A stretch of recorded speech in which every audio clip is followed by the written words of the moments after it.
تو پھر کیا ہوا کہ ہمارے مذہب میں ہم اس باتوں کو نہیں مانتے. ہم کہتے ہیں ہمارے افعال کن سے صادر ہم سے صادر ہوتا ہے. ہمارے جو مخالفین جتنے جماعت عمریہ کے جتنے فرقے ہیں، چاہے وہ اشاعرہ ہیں، چاہے ماتریدیہ ہیں، چاہے اہل حدیث ہیں، سوائے معتزلہ کے. ابھی معتزلہ پاکستان میں کوئی ہے نہیں. معتزلی کون ہے؟ کوئی نہیں. ٹھیک ہے نا. یہ سب کے سب اللہ تعالیٰ سے قائل ہیں کہ آپ ہمارے افعال اللہ کے افعال ہیں. حقیقت میں یہ صورت میں ہمارے افعال ہیں، ظاہر میں یہ حقیقت میں ہمارے افعال ہے نہیں. اچھا، نتیجہ اس کا کیا نکلا؟ نتیجہ یہ ہوا کہ اللہ عادل نہیں ہے. اللہ عادل نہیں. جب اللہ تعالیٰ نے خود مجھے کافر بنایا اور مجھ سے کفر کرایا، پھر مجھے روز قیامت وہ جہنم میں ڈال دے گا. سیکوینس ہے اصول میں: توحید، عدل، نبوت، امامت اور قیامت.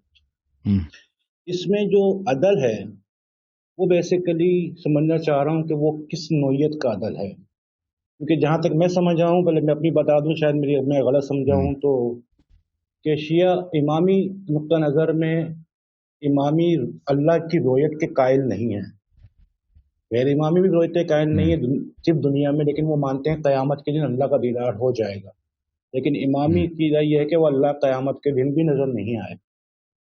تو جب وہ نظر نہیں آئے گا تو عدل کا تقاضا یہ ہے کہ لوگوں کو سمجھانے کے لیے، حق بات بتانے کے لیے، اپنی بات بیانے کے لیے کوئی سلسلہ شروع کیا ہے. تو اس نے نبوت کا سلسلہ شروع کر دیا اور کم و بیش لاکھ سوا لاکھ میں نبی بھیجے تاکہ لوگوں کو بتایا جائے اپنے رب کا اصل پیغام.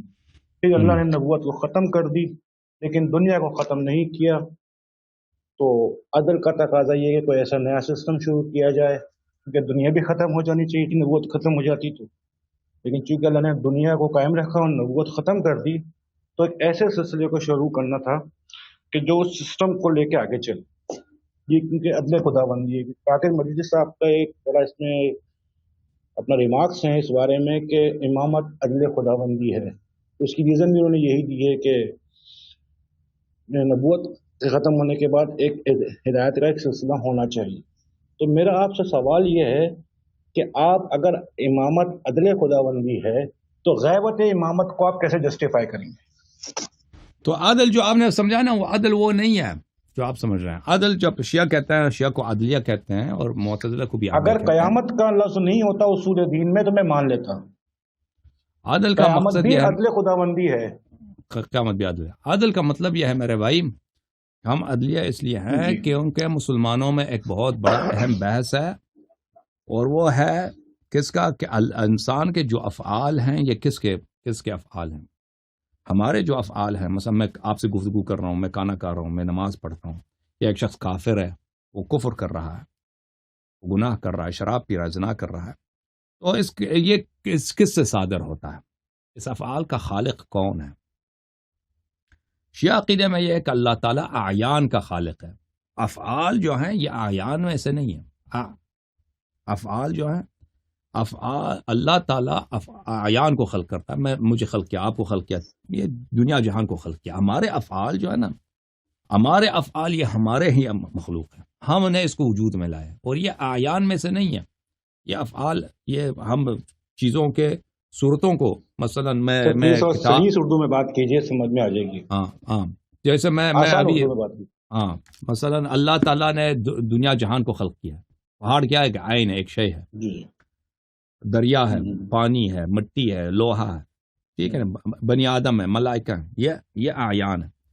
لیکن میں اس کتاب کو بناتا ہوں. اس کتاب کو میں نے کیسے بنایا بھائی؟ میں اس کتاب کے اجزاء پہلے سے موجود تھے دنیا میں نے اس اجزاء کو جمع کیا، اس کی شکل بدل دیا، اب یہ کتابی صورت میں آیا. میں نے کسی چیز کو خلق نہیں کیا بھائی، یہ حقیقت میں خلقت نہیں ہے. یا وہ حقیقت میں یہ ہے کہ میں نے عدم سے کسی چیز کو خلق نہیں کیا، میں نے اس کی شکل و صورت بدل دی ہے. ٹھیک ہے نا، شکل و صورت وہی آپ کے سامنے ہے. ٹھیک، اب میں نماز پڑھتا ہوں، یہ اس کا میں خود ذمہ دار ہوں. میں نے یہ نماز پڑھی ہے، اللہ نے نماز نہیں پڑھی ہے. اچھا، میں اگر کافر ہو جاتا ہوں تو میں کافر ہوں. اس کے مقابلے میں اشاعرہ، ماتریدیہ، اہل حدیث کا عقیدہ ہے.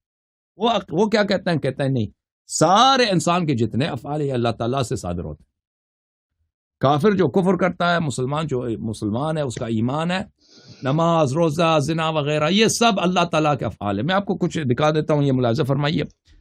یہ کتاب شرح المقاصد شرح مقاصد مسعود ابن عمر تفتازانی کی ہے، یہ خود بھی ماتوریدی ہے، اور اس کا عقیدہ اشاعرہ اور ماتوریدیہ میں اس مسائل میں بہت کم اختلاف ہے۔ جز نمبر 4 چاپدار عالم الکتب، یہاں پہ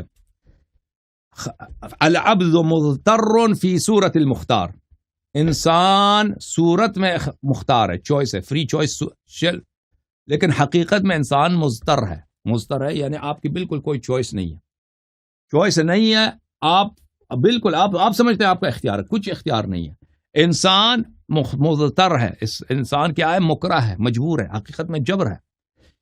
یہ اختیار جو ہم کہتے ہیں نا کہ ہم مختار ہیں، ہم میں اپنے اختیار سے پانی پیتا ہوں، آپ جبریہ کے قائل ہیں؟ نہیں، میں کہتا ہوں یہ شیعوں کے جو مقابل ہے، جماعت مخالفین کی بات کر رہا ہوں، مقابل کی بات نہیں ہو رہی، میں تو صرف اللہ کے عدل کی بات ہو رہی نا، آپ سن رہے ہیں، عدل کا جو مقصد ہے وہ ایز اے اصول دین میں کیا حیثیت ہے اس کی؟ ہاں تو سن لو نا تو سمجھ آئے گی نا۔ اس کے شرح میں وہ کہتے ہیں فن الانسان مضطر فی صورت المختار کالقلم فی ید الکاتب، انسان کی کیا حیثیت ہے؟ انسان جیسے قلم کاتب کے ہاتھ میں کتابت کر رہا ہوں، یہ قلم، اس قلم کا کوئی اختیار ہے؟ اس قلم سے چاہے میں اچھی لفظ لکھ دوں چاہے برے لفظ لکھ دوں، اس قلم کا اس پین کا اس میں کوئی اختیار ہی نہیں ہے، انسان ایک قلم کی طرح۔ والوتد فی شق الحائط، اور جیسے آپ ایک کھیل کو دیوار میں مارتے ہیں نا ہتھوڑے سے، کھیل دیوار میں جا رہا ہے، یہ جو کھیل دیوار میں اس کا کوئی اختیار ہے؟ کوئی اختیار نہیں ہے، آپ اس کو ماریں گے تو اندر جائے گا، نہیں ماریں گے تو اندر نہیں جائے گا، ٹھیک ہے نا۔ وفی کلام العقلاء قال الحائط للوتد لما تشقنی فقال سل من یدقنی، کسی شاعر نے شعر کہا ہے کہ کسی نے کھیل سے پوچھا کہ تو دیوار میں کیوں گھس رہا ہے، اس نے کہا کہ اس سے پوچھو، مجھ سے کیوں، اس سے پوچھو جو مجھے مار رہا ہے۔ کہنے کا مقصد نہایت اختصار کے ساتھ کہ یہ اللہ تعالیٰ کا اس سے عدل نہیں ہوتا۔ اگر اللہ تعالیٰ مجھ سے کفر کراتا ہے اور میرا اختیار نہیں ہے، مجھ سے کفر کراتا ہے، کیونکہ میرے سارے افعال کس کے؟ اللہ کے، میں ظاہر میں مختار ہوں، حقیقت میں مضطر ہوں، میں مجبور ہوں، جبر ہے۔ تو اس کا مطلب کیا ہوا؟ اس کا مطلب یہ ہوا کہ میں جب کافر ہو جاتا ہوں، میں نماز نہیں پڑھتا، میں نبی صلی اللہ علیہ وسلم کی نبوت کو نہیں مانتا، یہ سب اللہ کے افعال ہیں۔ اب روز قیامت مجھ سے سوال کرے کہ بھائی تو کیوں کافر ہے، یہ تو فضول ہے نا، یہ تو فضول ہے، اور پھر مجھے سوال کرنے کے بعد مجھے جہنم بھیج دے، جبریہ میں چلے گئی۔ ہاں نا، تو سن لینا، ہاں سن لے بھائی، سن لے، میں اصول کی بات کر رہا ہوں، میں کوئی فضول بات کر رہا ہوں۔ تو جب اللہ تعالیٰ مجھے سوال کرنے کے بعد مجھے پھر جہنم بھی بھیج دے گا، یہ ظلم ہے، یہ ظلم ہے۔ تو پھر کیا ہوا کہ ہمارے مذہب میں ہم اس باتوں کو نہیں مانتے، ہم کہتے ہیں ہمارے افعال کن سے صادر ہو؟ ہم سے صادر ہوتا ہے۔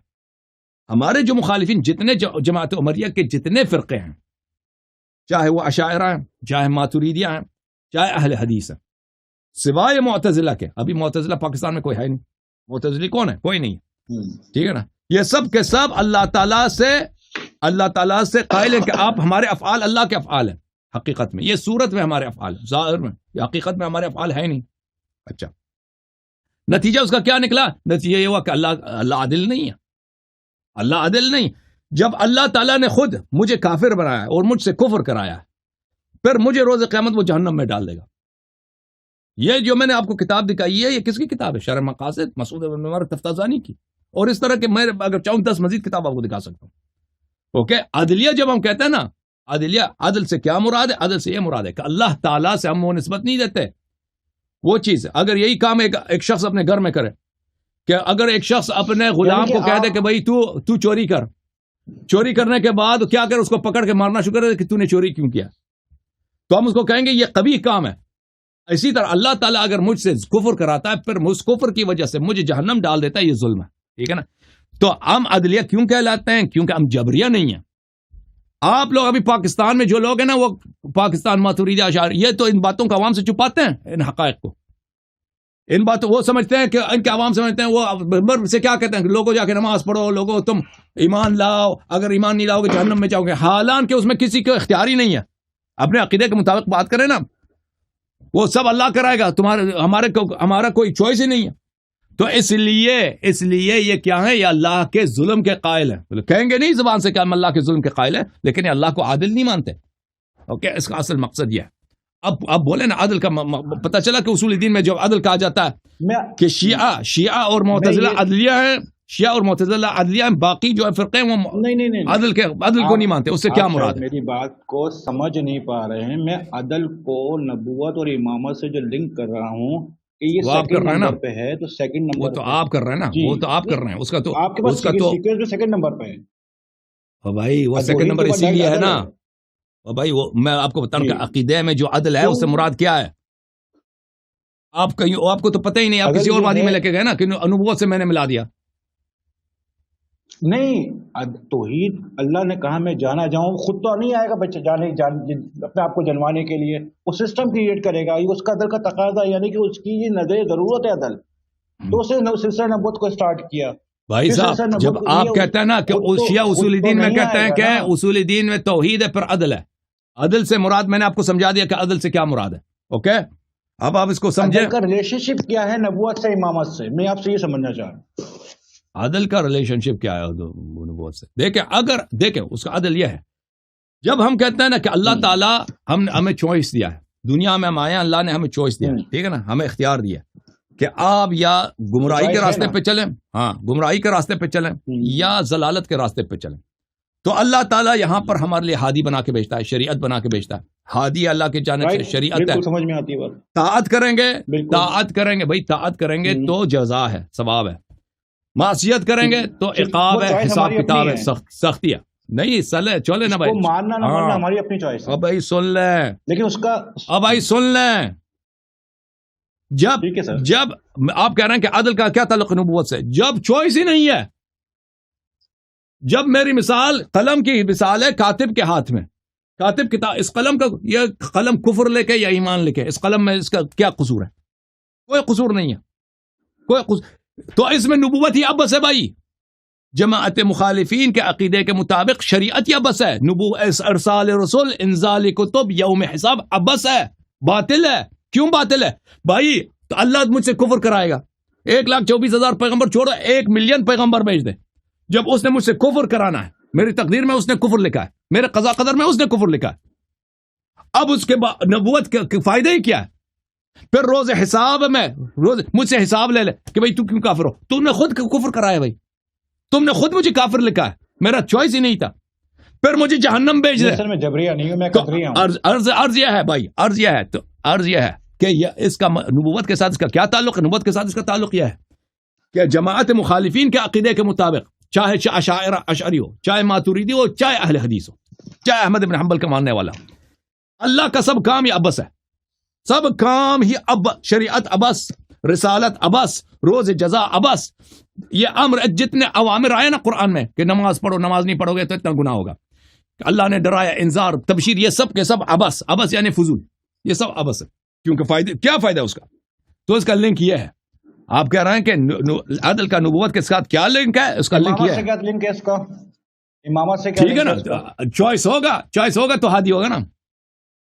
چوائس ہوگا تو دیکھ، اگر میں ایک روباٹ ہوں بھائی، دیکھ میں اگر روباٹ ہوں، روباٹ کیا ہوتا ہے؟ روباٹ یہ ہوتا ہے کہ اس میں آپ پروگرام ڈال دیتے نا، وہ وہی کرے گا جو آپ نے اس پروگرام میں سافٹ ویئر میں ڈال دیا.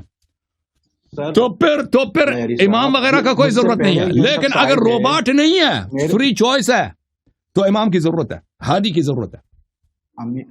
ضرورت ہے، میں یہی تو کہہ رہا ہوں، اس کو ہونا چاہیے. حدیث ثقلین بھی یہی کہتی کہ میں تمہارے درمیان 2 چیزیں چھوڑے جا رہا ہوں، ایک کتاب اللہ اور ایک میرے اہل بیت. اور اگر اہل بیت کو فلٹر کریں گے تو لفظ امام ہی نکلے گا. بیسیکلی اللہ تعالیٰ وسلم یہ کہنا چاہ رہے ہیں میں تمہارے درمیان 2 چیزیں چھوڑے جا رہا ہوں، کتاب اللہ اور سلسلہ امامت. اہل بیت کو اگر فلٹر کیا جائے تو یہ لفظ نکلتا ہے. تو میں آپ سے صرف یہی عرض کر رہا ہوں نا کہ اس کے اندر اگر دیکھا جائے تو غیبت امامت کہاں جسٹیفائی ہو رہی ہے؟ غیبت کا مرحلہ بعد میں آتا ہے نا، غیبت کا مرحلہ بعد میں آتا ہے. پہلے اس بات میں نہیں، ہم ابھی حاضر میں بات کریں گے نا سر. ہم حاضر میں بات کرتے ہیں. دیکھیں 35 ہجری سے پہلے کی کوئی بات نہیں سننا ہی چاہ رہا میں آپ سے. نہیں سننا چاہ رہا. دین اسی 265 سے پہلے کی ہے نا، نبی بھی 265 سے پہلے کیا، قرآن بھی 265 سے پہلے کیا ہے. جی اس کی وجہ یہ ہے کہ حدیث یہی ہے کہ اولنا محمد و اوسطنا محمد و آخرنا محمد و کلنا محمد. تو میرے لیے تو سب سے برابر ہے، لیکن میں جس زمانے میں ہوں تو میں اپنے محمد کی بات کروں گا صلی اللہ علیہ وسلم. میں اس لیے کہہ رہا ہوں نا، مجھے تھوڑا نیوٹرل ہو کے بات کرنی پڑے گی. تو آپ مجھے پہلے بتائیں کہ آپ مانتے ہیں کہ نبی صلی اللہ علیہ وسلم کے بعد ایسے شخص کی ضرورت ہے کہ اس جیسا صاحب علم صاحب عصمت ہو؟ نہیں مانتے؟ نہیں مانتے؟ نہیں، میرے ساتھ نہیں مانتے تو پھر غیبت پہ بات نہیں ہوگی. جب اصل کو نہیں مانتے تو فرع پہ بات ہوگی نہیں. جب اصل کو نہیں مانتے تو فرع پہ گفتگو ہی بیکار ہے. یہ عقلاء کا طریقہ کار ہی نہیں ہے کہ اصل کو نہیں مانتے تو فرع پہ بات کریں.